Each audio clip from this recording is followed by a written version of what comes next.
चरण शुरू हो रहा है। पिछले 1.5-2 महीने के अंदर पूरा देश एक तरह से बंद था। कोरोना की महामारी की वजह से पूरे विश्व के अंदर इस टाइम संकट छाया हुआ है। पिछले 1.5-2 महीने में आप लोगों ने खूब तपस्या की है। आप लोगों ने काफ़ी कठिनाई का सामना किया है और आपकी ये तपस्या विफल नहीं होगी। मुझे पूरा यकीन है कि कोरोना की महामारी से हम सब लोग मिलके इसका सामना कर रहे हैं और इस पे हम लोग जीत हासिल करेंगे। दिल्ली के अंदर अभी तक 10,054 केस टोटल हुए हैं। जैसा मैं अक्सर कहता रहा हूं कि केसेस तो ज़्यादा हैं, लेकिन लोग बीमार पड़ रहे हैं और ठीक होके घर जा रहे हैं। 4,485 लोग ठीक हो गए हैं, यानी कि 45% लोग ठीक हो गए। 160 लोगों की मौत हो गई कोरोना की वजह से। नहीं होनी चाहिए थी। कोशिश कर रहे हैं हम एक एक व्यक्ति की जान बचाने की, लेकिन एक औसतन तौर पे देखा जाए दुनिया के पॉइंट ऑफ व्यू से और हमारे देश के अंदर अन्य राज्यों में जो है, तो इतने मामलों में जो मौत हुई है वो अन्य राज्यों की और अन्य देशों की अपेक्षा कम है। लेकिन हम कोशिश करते हैं एक एक व्यक्ति की जान बचाने की। अब कोरोना अगले 1-2 महीने में तो ख़त्म नहीं होने वाला। जब तक इसकी वैक्सीन नहीं आएगी तब तक ख़त्म नहीं होने वाला। तो जैसा मैं कई बार अक्सर कहता रहा हूँ कि कोरोना के साथ अब अपने को अपनी ज़िंदगी चलाने की आदत डालनी पड़ेगी। कोरोना भी रहेगा और अपनी ज़िंदगी भी चलेगी। लॉकडाउन परमानेंटली नहीं रह सकता। 1.5-2 महीने जो लॉकडाउन रहा, इस समय का हम सब लोगों ने, दिल्ली सरकार ने अपनी तैयारियां करने के लिए इस समय का इस्तेमाल किया। जब कोरोना आया था भारत में, हमारी बिल्कुल तैयारियां नहीं थी। हमारे पास टेस्टिंग किट नहीं थे, हमारे पास अस्पताल नहीं में इसका इंतजाम नहीं था, हमें पता नहीं था कोरोना में क्या क्या तैयारियां करनी है। लेकिन पिछले 1.5-2 महीने के अंदर अब हमने कोरोना के लिए अलग से अस्पताल नामांकित कर दिए, अलग से बेड लगा दिए, वेंटिलेटर का इंतजाम कर लिया, ऑक्सीजन का इंतजाम कर लिया, पीपी किट का इंतजाम कर लिया, टेस्टिंग किट का इंतजाम कर लिया। अब हमें अपनी अर्थव्यवस्था को धीरे धीरे खोलने की दिशा में बढ़ना है। एकदम से भी नहीं खोल सकते। अब धीरे धीरे हमें खोलने की दिशा में बढ़ना है। कल केंद्र सरकार ने इस बारे में कुछ गाइडलाइंस जारी की हैं। उन गाइडलाइंस को ध्यान में रखते हुए दिल्ली सरकार ने कई सारी चीज़ों को खोलने का, लॉकडाउन में ढील देने का निर्णय किया है। पहली चीज़ कि लॉकडाउन 31 मई तक जारी रहेगा, ऐसा केंद्र सरकार का आदेश है। लेकिन इस लॉकडाउन में कई सारी ढील दी जाएंगी। पहले मैं आपको ये बता दूं कि क्या क्या अलाउ नहीं होगा दिल्ली के अंदर।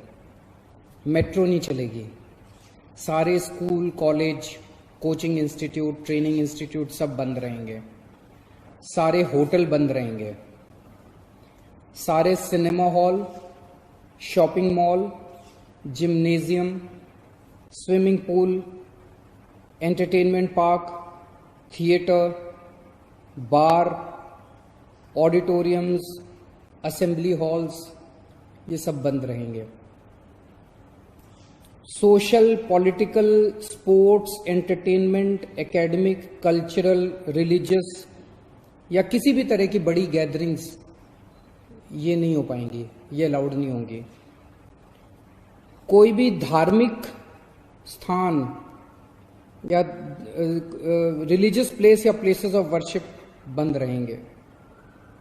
कोई भी रिलीजियस गैदरिंग अलाउड नहीं होगी।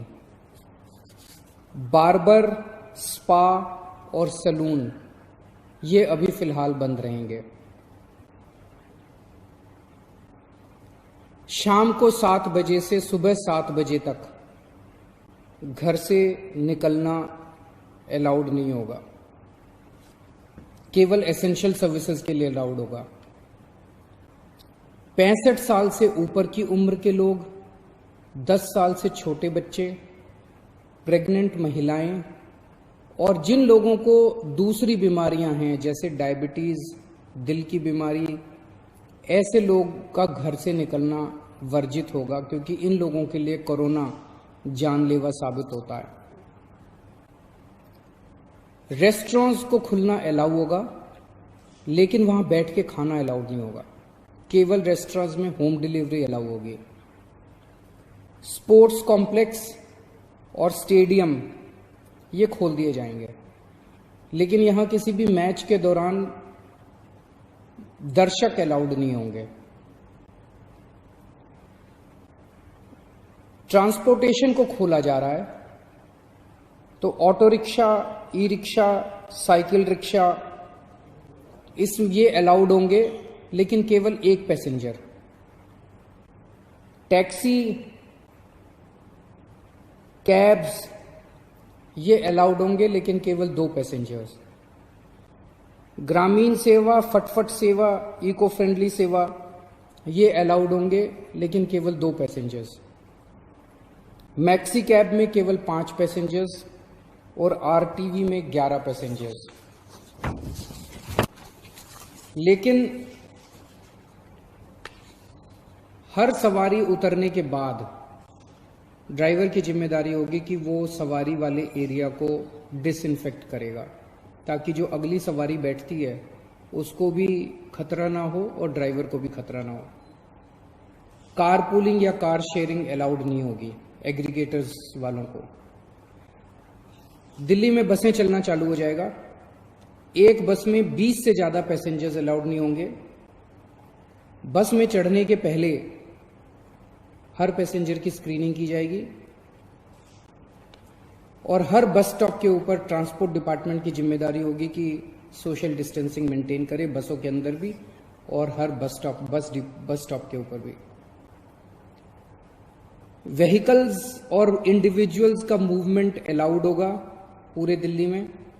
4 व्हीलर्स के अंदर 2 पैसेंजर से ज्यादा अलाउड नहीं होंगे और 2 व्हीलर के ऊपर पीछे बैठ के सवारी अलाउड नहीं होगी, पीछे पिलियन राइडर अलाउड नहीं होगा। सभी सरकारी और सभी प्राइवेट दफ्तर खुल जाएंगे अपनी पूरी स्टाफ के साथ, लेकिन कोशिश ज्यादा से ज्यादा प्राइवेट ऑफिस वाले ये करें कि ज्यादा से ज्यादा लोग घर में जितने काम कर सकते हैं वर्क फ्रॉम होम रहे। सभी मार्केट्स खुल जाएंगे, लेकिन जो मार्केट्स और मार्केट कॉम्प्लेक्सेस हैं वहां पे दुकानें ऑड इवन के हिसाब से काम करेंगी। आधी दुकानें एक दिन खुलेंगी, आधी दुकानें दूसरे दिन खुलेंगी, लेकिन जो एसेंशियल आइटम्स की दुकानें हैं वो रोज खुलेंगी। जितने स्टैंड अलोन शॉप्स हैं, नेबरहुड शॉप्स हैं, रेजिडेंशियल कॉम्प्लेक्सेस में शॉप्स हैं, वो सारी खुलेंगी, लेकिन हर शॉप में सोशल डिस्टेंसिंग मेंटेन होगी और सोशल डिस्टेंसिंग मेंटेन करने की जिम्मेदारी दुकानदार की होगी। अगर किसी दुकान के ऊपर सोशल डिस्टेंसिंग मेंटेन नहीं हो रही तो दुकान बंद कर दी जाएगी। जितने इंडस्ट्री है सारी इंडस्ट्री खोली जाएगी, लेकिन इनके टाइमिंग्स को थोड़ा सा स्टैगर कर दिया गया है भीड़ को रोकने के लिए। कंस्ट्रक्शन एक्टिविटीज शुरू की जा रही हैं, लेकिन कंस्ट्रक्शन एक्टिविटीज में केवल दिल्ली में रहने वाले जो वर्कर्स हैं वही अलाउड होंगे। अभी ट्रांस बॉर्डर वर्कर्स अभी लाना, बाहर से वर्कर्स को अभी लाके वो अलाउड नहीं होगा। शादी के लिए केवल 50 गेस्ट्स अलाउड होंगे और उसमें सोशल डिस्टेंसिंग मेंटेन की जाएगी। फ्यूनरल के लिए केवल 20 लोग अलाउड होंगे और उसमें सोशल डिस्टेंसिंग मेंटेन की जाएगी। कंटेनमेंट जोन्स के अंदर किसी भी किस्म की कोई एक्टिविटी अलाउड नहीं होगी एसेंशियल सर्विसेज को छोड़ के। इंटरस्टेट पिछले कुछ दिनों में देखा गया कि बॉर्डर के ऊपर नर्सेज को, डॉक्टर्स को रोक दिया गया। केंद्र सरकार ने भी ये आदेश दिए हैं कि बॉर्डर के ऊपर डॉक्टर्स को, मेडिकल प्रोफेशनल्स को, नर्सेज को, पैरामेडिकल स्टाफ को, सैनिटेशन पे काम करने वालों को, एम्बुलेंस को, इनको बिना रोक टोक के अलाउड किया जाएगा।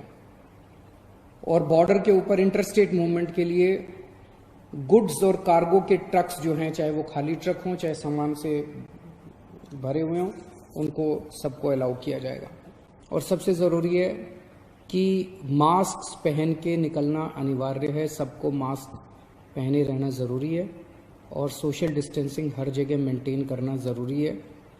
और बार बार जितनी बार हो सके आप अपने हाथ अच्छे से सैनिटाइज़र से या साबुन से धोते रहिए, अपना ख्याल रखिए, अपने परिवार का ख्याल रखिए।